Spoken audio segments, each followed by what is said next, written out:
जय हिंद साथियों। आज के इस वीडियो में हम चिन्ह पढ़ने वाले हैं। ये छोटे छोटे जो भी टॉपिक होते हैं हिंदी के, इन्हें बहुत ध्यान से पढ़िएगा। जब इन्हें आप ध्यान से पढ़ते हैं तो परीक्षा में ये छोटे जो टॉपिक आते हैं वो आपका स्कोर बढ़ाने में अहम भूमिका निभाते हैं। और हमारा उद्देश्य यही रहता है कि आपको कम समय में बहुत ज़्यादा जानकारी देने की कोशिश करता हूँ। तो ज़्यादा समय ना लेते हुए हम सीधे से टॉपिक पे आते हैं। आज बताते हैं चिन्ह। अब चिन्ह क्या होता है? चिन्ह का अर्थ ही हो जाता है, देखो विराम चिन्ह क्या है? विराम चिन्ह। अब विराम चिन्ह का अर्थ ही क्या हो जाता है? विराम मीन्स हो तक देखो क्या है? ठहराव है। विराम मीन्स क्या क्या हो जाता है कि क्या ठहराव हो जाता है। क्या हो जाता है? ठहराव। विराम मीन्स ही क्या होता है? ठहराव, या क्या होता है? रुकना होता है। ठीक है, जब वाक्य के अंत में यानी कि बात का पूरा कथन क्या हो जाए? समाप्त हो जाए। ठीक है, तो जो चिन्ह लगाते हैं या जो चिन्ह की सहायता से वाक्य को प्रदर्शित करते हैं तो वो क्या हो जाते हैं? विराम चिन्ह हो जाते हैं। क्या हो जाते हैं? विराम चिन्ह। अब जैसे पहले आ जाता है, क्या आ जाता है? अभी इनका बता देते हैं। जैसे कामता प्रसाद गुरु जी ने कहा था कि जो हिंदी में विराम चिन्ह है उनकी संख्या कितनी है? 20 है। ठीक है, कितनी है? 20 है। और ये जो 20 है वो ज्यादातर सिर्फ एक हिंदी से आया है, वो है पूर्ण विराम। क्या है? पूर्ण विराम। ये है क्या है? पूर्ण विराम। बाकी शेष सब कहां से लिए गए? अंग्रेजी से लिए गए। शेष कहां से लिए गए? अंग्रेजी से लिए गए हैं। ठीक है, अब आ जाता है यही चिन्ह आ जाता है पूर्ण विराम। अब देखो पूर्ण विराम कहां लगता है? पूर्ण विराम का ध्यान से समझना, ये वाला चिन्ह होता है पूर्ण विराम का। क्या होता है? ये चिन्ह होता है पूर्ण विराम का। अब पूर्ण विराम आप लोगों ने देखा होगा, जैसे आप नॉर्मली लगाते हैं, पढ़ते होंगे, जैसे राम पढ़ता है तो राम पढ़ता है पूरी बात भी हो गई और क्या लगा दिया? पूर्ण विराम लगा दिया। तो पूरी तरह रुकना ही क्या हो जाता है? क्या लगता है? पूर्ण विराम लगता है। अगर किसी के शीर्ष, कोई शीर्ष है, शीर्ष के अंत में अगर लगाना है तो यहां भी पूर्ण विराम ही लगता है। जैसे आप ही कहें मैं प्रधानमंत्री होता। अब शीर्ष तो ये हो गया आपका कि मैं प्रधानमंत्री होता। तो अब जब प्रधानमंत्री होता तो जब भी शीर्ष के अंत में, ऐसे ही मैं, यदि मैं क्या होता? मुख्यमंत्री होता। तो ऐसे जब भी कथन होगा तो आप उसके शीर्ष के अंत में क्या लगा देंगे? अंत में क्या लगाएंगे? पूर्ण विराम लगाएंगे। क्या लगाएंगे? पूर्ण विराम लगाएंगे। इसके बाद आ जाता है अपूर्ण विराम या उपविराम। ठीक है, देखो अब देखो इसका क्या है? बात जारी हो। ठीक है, क्या हो? बात जारी।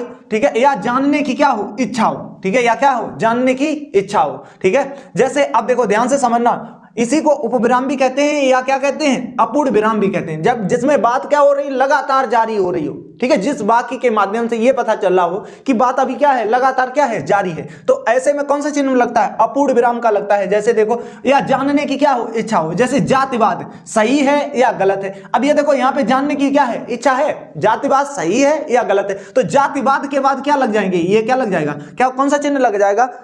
कौन सा? अपूर्ण विराम का लग जाएगा। कौन सा लग जाएगा? अपूर्ण विराम का। ठीक है, विज्ञान क्या है? विज्ञान। ठीक है, अब यहां पे क्या आ जाएगा? अपूर्ण विराम का चिन्ह कहां लग जाएगा? विज्ञान और अपूर्ण विराम का चिन्ह। फिर वरदान है या अभिशाप है। ठीक है, क्या है? वरदान है या क्या है? अभिशाप है। ठीक है, तो इसमें कौन सा लग जाएगा? अपूर्ण विराम। इसी को उपविराम भी कहते हैं। ठीक है, अब यहां देखो बात जारी है, अभी विज्ञान की ही शोध जारी है, तो यहां भी क्या लग जाएगा? क्या हो जाएगा? अपूर्ण विराम का चिन्ह लग जाएगा। चिन्ह आप बहुत ध्यान से देखते रहिएगा। परीक्षा में ज्यादातर यही पूछता है कि ये किसका चिन्ह है, ये किसका चिन्ह है। ठीक है, इसके बाद आ जाता है अर्धविराम। अब अर्धविराम का ध्यान से समझना, ऊपर ऐसी बिंदी रखी होगी और नीचे ऐसे क्या होगा? कौन सा होगा? ये ऐसा चिन्ह मिलेगा इसको आपको। कैसा मिल जाएगा? ऐसा चिन्ह मिला है। नीचे होगा क्या? अल्प विराम। ऊपर क्या होगा? ये बिंदी रखी होगी। ठीक है, तो ये किसका हो जाएगा? उपविराम का हो जाएगा। किसका हो जाएगा? वो सॉरी, अर्धविराम का हो जाएगा। किसका हो जाएगा? अर्धविराम का। अर्धविराम को ध्यान से समझो। अर्धविराम में देखो क्या हो जाएगा? ये देखो, ये किसका लगा हुआ है? अर्धविराम का लगा है। दो उपाधियों के क्या लगा होगा? बीच में लगाएंगे। ठीक है, दो उपाधियों के बीच में। जैसे आप कितना पढ़े हैं आप भी, आपका जो भी ज्यादातर हम जो भी वीडियो देख रहे हैं, ज्यादातर एजुकेशन लोग वीडियो देखते हैं जो कंपटीशन लेवल का तैयारी कर रहे हैं, और हम भी वही वीडियो डालते हैं। तो जो लोग देख रहे हैं, जैसे हम कहते हैं बीए, आपने कितना किया? बीए। बीए के बाद अब कौन सा? बीए। तो बीए के बाद भी आपका कौन चिन्ह लग जाएगा? कौन सा? ये वाला लग जाएगा। तो इसी को क्या कहते हैं? अर्धविराम कहते हैं। क्या कहते हैं? अर्धविराम। ध्यान से याद रखना, ये क्या हो जाएगा? अर्धविराम। अभी आपको कौन कौन से बता दिए हैं? अभी बताया पूर्ण विराम। पूर्ण विराम के बाद क्या बताया? उपविराम कहें या तो इसे क्या कहें? अपूर्ण विराम। ये देखो पूर्ण विराम हो गया जब बात पूरी हो जाए। अभी जानने की इच्छा हो तो क्या लगाएंगे? ये। और इसके बाद कौन सा बताया? अर्धविराम। तो देखो अर्धविराम में क्या लगाओगे? इसमें ऊपर बिंदी होगी और नीचे क्या होगा? ऐसा होगा। ठीक है, तो ये क्या हो जाएगा? अपूर्ण। कौन सा हो जाएगा? ये कौन सा हो जाएगा? पूर्ण विराम। ये क्या हो जाएगा? उपविराम, या इसे क्या कहें? अपूर्ण विराम कहें, और इसे क्या कहें? अर्धविराम कहें। ठीक है, क्या कहें? अर्धविराम। कहीं कहीं आप लोग पढ़ेंगे, इन्हें जो भी चिन्ह है विराम चिन्ह, उन्हें भी हिंदी में कितने भागों में बांटते? 2 भागों में बांटते। लेकिन वो भाग हमने छोड़ के, वो कोई आपका टॉपिक वहां से अभी तक कोई एग्जाम में क्वेश्चन ही नहीं बना, क्योंकि तर्क क्वेश्चन पूर्ण है, उसमें तर्क है, इस कारण नहीं हमने वो लिया है। ठीक है, तो अब देखो क्या हो जाएगा? अल्प विराम। देखो अल्प विराम समझो जो बहुत कम, यानी कि आप ज्यादातर अल्पविराम का तो बहुत ही ज्यादा इस्तेमाल करते होंगे, ठीक है। कोई बात कहते होंगे तो ज्यादातर क्या कर देते होंगे, अल्पविराम का इस्तेमाल करते होंगे। अल्पविराम को ध्यान से समझो, इसका चिन्ह ये होता है, ठीक है। क्या होता है ये, ठीक है, एक कॉमा सा ऐसा कॉमा लगा के, ठीक है, क्या ये कॉमा सा आपने पढ़ा होगा, तो ये क्या किसका होता है, अल्पविराम का होता है। शुरू में हाँ या नहीं, ठीक है, बाकी के अगर शुरू में हाँ या नहीं है तब भी क्या लगा लेते हैं, क्या लगाते हैं, क्या लगाते हैं, अल्पविराम लगाते हैं। अभिवादन भी करते हैं तो क्या लगाते हैं, अल्पविराम लगाते हैं। शब्द की पुनरावृत्ति होती है तब भी क्या लगाते हैं, अल्पविराम लगाते हैं, ठीक है। और संयोजक पूर्व होता है तो क्या होता है, तब भी हम क्या लगाते हैं, अल्पविराम लगाते हैं। ध्यान से समझना, हाँ मैं पढ़ सकता हूं, तो हाँ जब मैंने कहा हाँ या नहीं आए तो उनके बीच में क्या लगा लेते हैं, अल्पविराम लगा लेते हैं। अल्पविराम का चिन्ह क्या हो जाएगा, क्या हो जाएगा, ये हो जाएगा, ठीक है। अभी आपको चिन्ह देखो कौन सा बताया, ये पूर्ण विराम बताया, ये कौन सा उपविराम बताया, इसी को क्या कह देते हैं, अपूर्ण विराम भी कह देते हैं। इसे क्या बताया, अर्धविराम बताया। अब क्या बताया, अल्पविराम बताया। क्या बताया, अल्पविराम। तो अल्पविराम का चिन्ह याद रखना कौन सा हो जाएगा, ये हो जाएगा, ठीक है। बाकी के शुरू में हाँ नहीं हो, ठीक है, या क्या हो, अभिवादन कर रहे हो, जैसे अभिवादन आप लोग पत्र लिखते होंगे तो पत्र में लिखते होंगे माननीय या श्रीमान, सेवा में ऐसे लिखते होंगे, सेवा में, ठीक है। तो सेवा में, तो अब यहाँ पे क्या आ जाता है, यही यहाँ पे ही आ जाता है, सेवा में, ठीक है। या किसी को आप मान लो औपचारिक अनौपचारिक जो भी पत्र लिखते हैं तो उसमें क्या लगा देते हैं, क्या लगाते हैं, अल्पविराम लगाते हैं। तो याद रखना अल्पविराम का चिन्ह कौन सा है, ये है। और अल्पविराम कहाँ लगता है, अगर बाकी के शुरू में हाँ या नहीं है, अभिवादन हो रहा है और या क्या हो रहा है, शब्द की क्या हो रही है, पुनरावृत्ति हो रही है, योजक पूर्व है, ठीक है। अब देखो, हाँ मैं पढ़ सकता हूँ, हाँ पढ़ सकता हूँ, ठीक है। हाँ नहीं मैं नहीं मैं पढ़ा नहीं सकता हूँ, ठीक है। तो नहीं आ गया तो आगे क्या लग जाएगा, क्या लग जाएगा, अल्पविराम लग जाएगा। भवदीय में भी क्या हो जाएगा, अल्पविराम हो जाएगा। मान्यवर में भी क्या हो जाएगा, अल्पविराम में हो जाएगा। दौड़ो, देखो हमने ऊपर बताई थी पुनरावृत्ति, तो दौड़ो कॉमा क्या हो जाएगा, दौड़ो। अब आप कहेंगे दौड़ो, जब दो शब्द आ जाते हैं उनके बीच में क्या लगता है, योजक। नहीं, अभी योजक में क्या होता है, एक दूसरे के साथ संबंध दिखाया जाता है, तो ऐसा इसे यहाँ पे नहीं दिखाया गया, ठीक है। तो इस कारण यहाँ पे क्या लग जाता है, क्या लग जाता है, अल्पविराम लग जाता है, ठीक है। तो कौन सा लग जाता है, अल्पविराम लग जाता है, ठीक है। आगे देखो क्या हो जाएगा, वह गरीब है, तो वह गरीब है पर क्या हो जाएगा, ईमानदार है। वह गरीब है तो पर क्या हो जाएगा, ईमानदार हो जाएगा, ठीक है। तो योजक पूर्ण, इधर इसको कौन कर रहा है, इसकी पूर्ति कौन कर रहा है, ये कर रहा है वाक्य, तो इसमें क्या लग जाता है, कोमा लग जाता है। क्या लग जाता है, कोमा लग जाता है, ठीक है। और कोमा को ही हम लोग क्या कह देते हैं, अल्पविराम कह देते हैं, ठीक है। प्रश्नवाचक, अगर वाक्य में कहीं प्रश्न पूछा जाए तो क्या लग जाता है, प्रश्नवाचक क्या लग जाता है, चिन्ह। ये प्रश्नवाचक याद रखना, प्रश्न सूचक वाक्यों के अंत में लगता है। जैसे तुम कहां जा रहे हो, तुम क्या खा रहे हो, ठीक है, तुम क्या देख रहे हो, तो अंत में कौन सा चिन्ह लग जाएगा, प्रश्नवाचक। प्रश्नवाचक चिन्ह कौन सा हो जाएगा, ये प्रश्नवाचक चिन्ह लग जाएगा, ठीक है। बाकी के अंत में क्या पूछा जाए, प्रश्न पूछा जाए। अब आ जाता है उद्धरण का चिन्ह। किसका आ जाता है, उद्धरण का। इसे दो भागों में बांटते हैं। एक तो एकल उद्धरण होता है, तो एकल उद्धरण में क्या हो जाएगा, एक कोमा ऐसे लग जाएगा। एक कोमा कैसे लग जाएगा, एक कोमा एक ऊपर लगा होगा, एक ऊपर की तरह और एक किधर हो जाएगा, नीचे की तरह, ठीक है। किसका, कोमा मींस अल्पविराम लग जाएगा, एक ऊपर लगा होगा एक नीचे, और उसके बीच में क्या लिखी होगी, बात लिखी होगी जो भी है, ठीक है। तो वो कहां पे लग जाता है, उद्धरण चिन्ह में, ठीक है। अब जैसे शीर्ष का नाम दिया है, पुस्तक का दिया है, ठीक है, या क्या दिया है, क्या है, उपन्यास है, ठीक है, उपनाम नहीं, चलो उपनाम ही, उपन्यास भी हो जाएगा, ठीक है। या क्या है, उपनाम है, ठीक है, क्या है, उपनाम है, ठीक है, कोई उपनाम है, ज्यों का त्यों लिख देते हैं। जैसे देखो, अब देखो एकल उद्धरण में ध्यान से समझना, देखो मैंने क्या कहा, मुंशी प्रेमचंद रचित, ठीक है। रचित क्या है, गोदान है, ठीक है। तो गोदान ये क्या है, इनकी क्या है, जो रचना है, तो उसने क्या कर दिया, देखो मुंशी प्रेमचंद, इनकी क्या रचित। अब जो गोदान लिखेंगे उसमें कौन सा लगा देंगे, एकल उद्धरण लगा देंगे। क्या लगा देंगे, एकल उद्धरण लगा देंगे, ठीक है। अब दोहरा उद्धरण देखो क्या है, गद्यांश या पद्यांश या भाषण के अंश को ज्यों का त्यों लिखें तो क्या हो जाएगा, दोहरा आता है। जैसे आप लोगों ने कहा, जैसे महात्मा गांधी ने कहा है, करो या मरो, ठीक है, क्या करो या मरो। तो अब जो नारा ये जो आ जाएगा वो यहाँ पे क्या लगाएंगे, दोहरा उद्धरण लगाएंगे। क्या लगाएंगे, दोहरा उद्धरण लगाएंगे, ठीक है। समझ में आया, तो उद्धरण का समझ गए। उद्धरण मींस जिसको हाईलाइट कर रहे हैं आप, ठीक है। हाईलाइट का एक आपको आगे और चिन्ह बताएंगे, लेकिन जो कोई चीज लिखी हुई है उद्धरण मींस उस पे ही ध्यान जाना है। तो उद्धरण मींस समझ गए, ठीक है। ये कितने भागों में होगा, दो भागों में, एकल और क्या हो जाएगा, दोहरा। एकल पे कैसा होगा, एक कैसा लगा होगा, दोहरा पे कैसा लगा होगा, ठीक है। गद्यांश पद्यांश भाषण के अंत में जो कहते हो, ठीक है, लिखा हो, तो वहां पे क्या आ जाता है, उद्धरण। जैसे महात्मा गांधी ने कहा, करो या मरो, ठीक है। पाद चिन्ह आ जाएगा। पाद चिन्ह देखो क्या हो जाएगा, पाद चिन्ह क्या होता है, शब्द या अंश के नीचे ध्यान आकर्षित करने के लिए। हम ही आपको पढ़ा रहे हैं, जैसे पढ़ाते हैं तो आपका ये मैंने जैसे यही कर दिया, तो आपका इसके नीचे हमने क्या कर दिया, आकर्षित। अभी आप जितना भी देख रहे हैं, जैसे हमने पूर्ण विराम लिखा या पूर्ण विराम लिखा या पूर्ण विराम, तो इसके नीचे हम ये लाइन जो कर रहे हैं, ठीक है। तो आप ये लाइन किस कारण कर रहे हैं, आपका ध्यान आकर्षित करने के लिए कर रहे हैं। तो इसी को क्या कह देते हैं, पाद चिन्ह कह देते हैं। क्या कह देते हैं, पाद चिन्ह। जैसे राजू का जन्म 1996 ईस्वी में हुआ, तो हमने यहाँ पे उसकी ईस्वी जो जन्म है ना, उसको क्या कर दिया, पाद चिन्ह के द्वारा क्या कर दिया। अब आपका ध्यान पूरा पढ़ने बाकी इधर ही जाना जाएगा, तो इसके कारण क्या कर दिया, तो ये क्या हो जाता पाद चिन्ह। अब योजक आपको दिख रहा होगा, ज्यादातर दिख ही रहा होगा। योजक चिन्ह में क्या होता है, एक सीधी सी रेखा होती है। क्या होती है, दोनों के अक्षरों के बीच में एक सीधी सी क्या होती है, रेखा होती है। तो इसे क्या कहते हैं, योजक चिन्ह कहते हैं। ये ज्यादातर विलोम शब्द में लग जाएगा। किसमें लगेगा, विलोम शब्द में। जैसे कह दिया माता पिता, क्या कह दिया, माता और क्या लग जाएगा, पिता। ठीक है, माता पिता लग जाएगा, तो क्या कौन सा लग जाएगा, योजक चिन्ह लग जाएगा। इसे क्या कहते हैं, योजक चिन्ह। अब चिन्ह बहुत ध्यान से समझते चलें, ठीक है। योजक चिन्ह कहते हैं माता पिता, ठीक है। क्रिया या क्या हो जाएगा, प्रेरणार्थक क्रिया हो, जैसे खिल खिलाना, ठीक है। क्या लिखा हुआ है, खिल खिलाना, क्रिया है और क्या है, प्रेरणार्थक क्रिया है। जैसे क्या है, खिल और क्या इसी में खिलाना, ठीक है, खिलाना, तो क्या हो जाएगा, खिल खिलाया।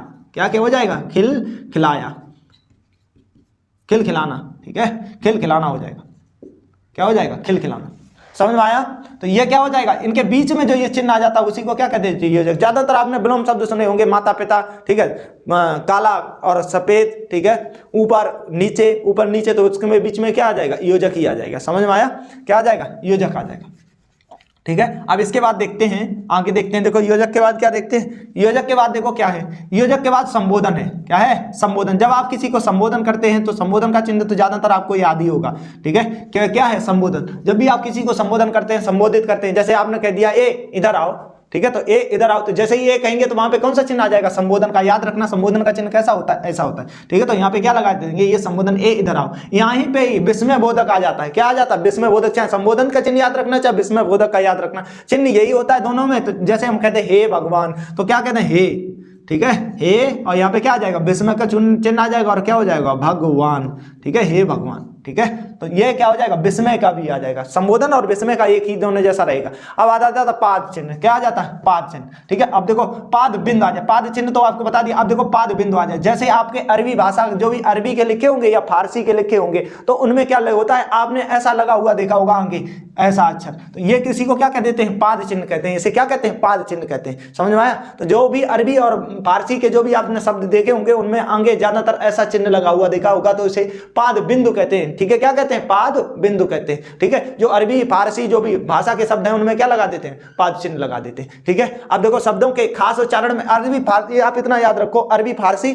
शब्दों के क्या करने में जो भी उच्चारण करते हैं उनका, तो इनके किससे, ये जो पाद बिंदु लगा होता है, ठीक है। अब समता मूलक या बराबर का चिन्ह कह लें, बराबर के चिन्ह को क्या कहते हैं, समता मूलक कहते हैं या तुल्यता बोधक कहते हैं, ठीक है। जब दोनों में क्या दिखा दी जाए, समानता दिखा दी जाए, तो इसी को क्या कहते हैं, समता मूलक कहते हैं। जैसे जल बराबर क्या होता है, नीर, जल को ही क्या कहते हैं, नीर कहते हैं, ठीक है। अग्नि बराबर किसको कह देते हैं, पृथ्वी को कह देते हैं। किसको कह देते हैं, अग्नि बराबर किसको कह देते हैं, पृथ्वी को कह देते हैं। तो इसमें कौन सा लगाते हैं, समता या तुल्यता बोधक चिन्ह लगाते हैं। फिर आ जाता है हंस पद, ठीक है, हंस पद या त्रुटि चिन्ह या विस्मरण चिन्ह, ठीक है। अब हंस पद या त्रुटि पूर्ण या क्या विस्मरण चिन्ह, इसमें हमेशा आप लोगों ने जैसे कोई बात कह रहे हो, आप उसमें क्या कर गए, आप भूल गए, ठीक है। तो इसका चिन्ह कैसा लगाते हैं, ऐसा लगाते हैं, पाई बना दिया आपने, ठीक है। कैसा लगाते हैं, ऐसा चिन्ह लगाते हैं, ठीक है। तो इसका चिन्ह ऐसा याद रखना, जैसे कोई वाक्य होता है उसके ऊपर में क्या लगा देते हैं, ऐसे। इसी को क्या कहते हैं, हंस पद या तो त्रुटि चिन्ह या तो विस्मरण चिन्ह कहते हैं, ठीक है। जैसे भूला हुआ वाक्य, देखो भूला हुआ लिखना, ठीक है, भूला हुआ लिखना, ठीक है। और किसके द्वारा, हंस पद के द्वारा लिखना, भूला हुआ लिखना, ठीक है। जैसे हम कहते हैं यहाँ पे क्या कहते हैं, मोहन आज मोहन की, और डॉट डॉट, देखो आज मोहन की क्या हो गई, छूट गई। अब क्या छूट गई ये नहीं पता चल रहा है। तो जब ऐसी कोई बात छूट जाती है तो उसे पूरा करने के लिए ये कौन सा चिन्ह लगा लेते हैं, हंस पद चिन्ह लगा लेते हैं। ऊपर लिख देते हैं, आज मोहन की क्या छूट गई, बस छूट गई। क्या छूट गई, बस छूट गई, ठीक है। तो क्या लगा देते हैं, कौन सा चिन्ह लगा देते हैं, हंस पद या त्रुटिपूर्ण या विस्मरण चिन्ह, ठीक है। तो कौन सा लगा देते हैं, ये वाला, ठीक है। इसका ऐसा हो जाएगा, ऐसा चिन्ह याद रखना, ठीक है। फिर भी पाई बना दिया होता, ठीक है। अब आ जाएगा विवरण चिन्ह। विवरण चिन्ह में देखो, क्या कोई जब बात लिखी होती है तो उसका आगे आप विवरण देने वाले हैं तो इसका विवरण चिन्ह लगाते हैं। विवरण चिन्ह का याद रखना, विवरण चिन्ह कैसा होता है, ये और इसके आगे कैसी ऐसी लाइन लगी होगी, तो ये किसका हो जाएगा, विवरण चिन्ह का हो जाएगा। विवरण चिन्ह में देखो क्या हो जाएगा, विवरण चिन्ह। अब देखो आगे विवरण देना हो, ठीक है, आगे क्या हो, विवरण देना हो, तो किसमें लगता है, विवरण चिन्ह लगता है। जैसे संज्ञा के कितने 3 वेद हैं, अभी संज्ञा के 3 वेद हैं, आप इसके वेद बताएंगे तो क्या हो जाएगा, तो इसके क्या हो जाएंगे, विवरण देने वाले, ठीक है। समझ में आया, क्या है, विवरण देने वाले। हम लिखते हैं, हम ठीक है, यहाँ पे लिखते हैं सर्वनाम के कितने 6 प्रकार हैं, कितने 6 प्रकार हैं, तो 6 प्रकार हैं। उसके बाद क्या लगा देंगे, चिन्ह लगा देंगे, कौन सा वाला, विवरण वाला, कौन सा, ये वाला चिन्ह। तो आगे उसके 6 प्रकार भी बताएंगे। ऐसे ही संज्ञा के भी कितने 3 प्रकार हैं, ठीक है, संज्ञा के मुख्यतः कितने 3 प्रकार हैं, और वैसे अगर देखा जाए तो कितने 5 भेद हैं, ठीक है, समझ में आया, बता ही चुके हैं पीछे वाले वाक्यों, वो जो भी वीडियो है उनमें ये बता चुके हैं। आ जाएगा अपूर्ण सूचक, क्या हो जाएगा, अपूर्ण सूचक। जब कोई जानकारी, बहुत ही ज्यादा महत्वपूर्ण जानकारी को क्या कर दिया जाता है, छुपा दिया जाता है, तो वो किसी को कौन सा लगता है, अपूर्ण अंश क्या लगता है, अपूर्ण सूचक लगता है। जरूरी अंश को क्या छोड़ा जाए या छिपा दिया जाए तो क्या लग जाता है, अपूर्ण, क्या लग जाता है, अपूर्ण सूचक। आप लोगों ने आधार कार्ड या कहीं भी आपने जैसे कोई, अगर आपको जैसे नंबर छुपाती हैं कहीं साइड पे या जहां भी साइड पे नंबर छुपाया जाता है, तो वहां पे जैसे आप लिख देगा ऐसे ऐसे पूरा मोबाइल नंबर इधर लिखा होगा, ठीक है, क्या लिखा होगा, मोबाइल नंबर लिखा होगा, और यहाँ के लास्ट के आप 2 डिजिट दिखा देगा, ठीक है, क्या दिखा देगा, 2 डिजिट लास्ट वाले जो अंक है उन्हें क्या कर देगा, दिखा देगा ऐसे, ठीक है, और ये क्या कर देगा, गुप्त कर देगा। तो ये जो गुप्त कर देता है तो उसी को क्या कह देते हैं, अपूर्ण सूचक कहते हैं, ठीक है, क्या कहते हैं, अपूर्ण सूचक कहते हैं, ठीक है। अब देखो इसके बाद क्या आ जाता है, इसके नीचे देखो क्या आ जाता है, अपूर्ण सूचक समझ गए। इसके बाद आ जाता है कोष्टक, ठीक है, तो कोष्टक ऐसे लगे मिलेंगे आपको, तो ऐसे वाक्यों में, ठीक है, वाक्यों में जिनका मुख्य वाक्य से संबंध ना हो, जो आप बात कह रहे हैं उससे संबंध ना हो, और उसके बीच में कोष्टक लगा के लेकिन वो वाक्य से संबंध रखता, यानी कि जो उसी के लिए वाक्य का, जैसे सीता हंसते हुए ने कहा, सीता ने कहा लेकिन कैसे कहा, हंसते हुए कहा, तो किसका, जब उसका संबंध किससे, वाक्य से ना हो, जिनका मुख्य वाक्य से संबंध ना हो, थोड़ा अलग टेम्परेरी लेकिन उसी के बारे में बताना हो, तो क्या हो जाएगा, सीता हंसते हुए ने कहा, ठीक है। तो देखो क्या हो जाएगा, यहाँ पे कौन सा चिन्ह लग जाएगा, कौन सा, कोष्टक चिन्ह लग जाएगा। अंत में आ जाता है समाप्ति चिन्ह, कौन सा आ जाता है, समाप्ति चिन्ह। अब समाप्ति चिन्ह को बहुत ध्यान से समझना, समाप्ति चिन्ह क्या होते हैं, ऐसे लिखा होगा, ये क्या हो जाएगा, एक बड़ा कोई बड़ा डिब्बा बना होगा, फिर या तो कहो ऐसे ही डिब्बे बने हो, कहो लास्ट में बिंदी बिंदी रखी हो, ठीक है, ऐसे भी हो सकता है, बिंदी बिंदी रखी होंगी, ठीक है, कहो ऐसा भी हो सकता है लास्ट में, ठीक है, तो ये समाप्ति बोधक, ठीक है, कहो ये पूरे भरे होने चाहिए, कहो भरे हो लास्ट में, जब भी आपका कोई पेपर आप देने जाते होंगे तो देखना आपको यही मिलेंगे सभी चिन्ह, या तो ये नहीं मिलेगा तो आपको क्या, ये ऐसा चिन्ह मिल जाएगा, एक ऐसी लाइन होगी और बीच में ये क्या होगा, भरा हुआ होगा, ये क्या हो जाएगा, ये किसका होता है, समाप्ति सूचक का क्या होता है, चिन्ह होता है, ठीक है, समझ में आया। तो ध्यान से समझते चले जाओ। ये किसका बता दिया, पूर्ण विराम का बता दिया, जब बात पूरी हो जाए, ठीक है, ठहराव महसूस हो तो क्या लगाते हैं, पूर्ण विराम। जब क्या हो, थोड़ी बात जारी हो तो कौन सा लगा देते हैं, कौन सा, उपविराम, इसी को अपूर्ण विराम कहते हैं। फिर आ जाता है अर्धविराम, अर्धविराम का देखो क्या हो जाता है, ये वाला चिन्ह होता है, ठीक है, क्या होता है, अर्धविराम, 2 उपाधियों के बीच में लगा देते हैं, ठीक है, और बाकी को एक दूसरे से अलग दिखाने के लिए क्या लगा देते हैं, अर्धविराम लगा देते हैं। अल्प विराम मींस थोड़े समय के लिए रुकना, हाँ तुम पढ़ सकते हो, तो हाँ या नहीं आ जाए तो क्या लगा देते हैं, क्या लगा देते हैं, अल्प विराम। अल्प विराम का चिन्ह क्या होता है, ये कॉमा जो आप लोग पढ़ते हैं वही किसका हो जाता है, अल्प विराम का हो जाता है, ठीक है। अभिवादन में भी ये क्या लग जाता है, ये लग जाता है, ठीक है। फिर प्रश्नवाचक, जब वाक्य में प्रश्न पूछा जाए तो क्या लग जाता है, प्रश्नवाचक, प्रश्नवाचक का चिन्ह क्या होता है, ये, ठीक है। उद्धरण का हमने बता दिया आपका कैसे, एकल उद्धरण होगा, ये ऊपर ऐसा होगा, जब भी कोई शीर्षक आपको बंद करके दिखाना होता है तो वो शीर्षक को ऐसे ही दिखा देते हैं, ठीक है। गद्यांश, अध्याय, पद्यांश, क्या किसी का भाषण ज्यों कहते हैं दिखाना है तो उसका क्या दिखा देते हैं, उसमें दोहरा उद्धरण लगा देते हैं। फिर बताते हैं पाद चिन्ह, किसी को आपको बहुत महत्वपूर्ण करके दिखाना तो उसके नीचे क्या लगा देते हैं, पाद चिन्ह लगा देते हैं, क्या कर देते हैं, अंडरलाइन कर देते हैं, तो वही क्या हो जाता है, पाद चिन्ह हो जाता है। योजक चिन्ह, विलोम शब्द होते हैं तो उनके बीच में क्या लगा देते हैं, योजक लगा देते हैं, एक लाइन करके दिखा देते हैं, जैसे माता पिता हो गया, दिन रात हो गया, तो क्या लगा देंगे, विलोम शब्द लगा देंगे, ठीक है। आगे देखो संबोधन का हो जाएगा यही, ठीक है, जैसे ये इधर आओ, यहीं पे क्या हो जाएगा, इसी का क्या हो जाएगा, संबोधन का, और यहाँ पे चाहे विस्मयबोधक का भी यही चिन्ह रहेगा, ठीक है। तो अब आ जाएगा पादबिंद, पादबिंद जब अरबी भाषा के या उर्दू भाषा के आपने शब्द लिखे होंगे तो उसमें क्या लगा देते हैं, आगे ऐसा चिन्ह लगा देंगे, ठीक है, तो क्या लगा देते हैं, पादबिंद हो जाता है वो। समतामूलक यानी कि बराबर चिन्ह, जो तुल्यता है, जब दोनों में क्या समानता हो तो, और उसके जल बराबर क्या होता है, नीर, पृथ्वी बराबर, अग्नि बराबर क्या होता है, पृथ्वी। फिर त्रुटि या हंस पद, जब कोई बात छुट जाए ना, आप कह रहे हो और वो बात क्या हो जाए, छुट जाए, तो वहां पे क्या लगाते हैं, त्रुटिपूर्ण, क्या लगाते हैं, त्रुटि। तो जैसे क्या हो जाएगा, यहाँ पे क्या हो जाएगा, आज मोहन की छूट गई, तो यहाँ पे कौन सा लगा दिया, त्रुटि, तो मोहन की बस छूट गई। विवरण चिन्ह, जब आगे आप विवरण देने जा रहे होंगे इसका ये चिन्ह हो जाता है, विवरण का ये चिन्ह लिखा हुआ है, ठीक है, किसका है, विवरण का, ठीक है। संज्ञा के 3 भेद आगे विवरण देने जा रहे हैं, आप भेद लिखेंगे, ठीक है। अपूर्ण सूचक, जब कोई बात छुपानी होती है तो वो क्या लगा देते हैं, अपूर्ण सूचक लगा देते हैं। कोष्टक होता है जो वाक्य कहा गया है और उसका संबंध उससे नहीं है, जैसे सीता हंसते हुए कहा, तो हंसते हुए क्या कर देंगे, रोक देंगे, किस में, कोष्टक में लगा देंगे और कहा, ठीक है। समाप्ति बोधक आ जाएंगे, ये क्या हो जाएगा, ये आपको इनमें से कोई चिन्ह अंत में मिल जाएगा, कहो तीनों मिल जाए, कहो ये एक एक मिल सकता है और ये भी मिल सकता है, ये क्या हो गए, सभी चिन्ह समाप्त हुए। अगर आपको यह वीडियो पसंद आए तो वीडियो को लाइक करें और हमारे चैनल को सब्सक्राइब अवश्य करें। जय हिंद सभी को।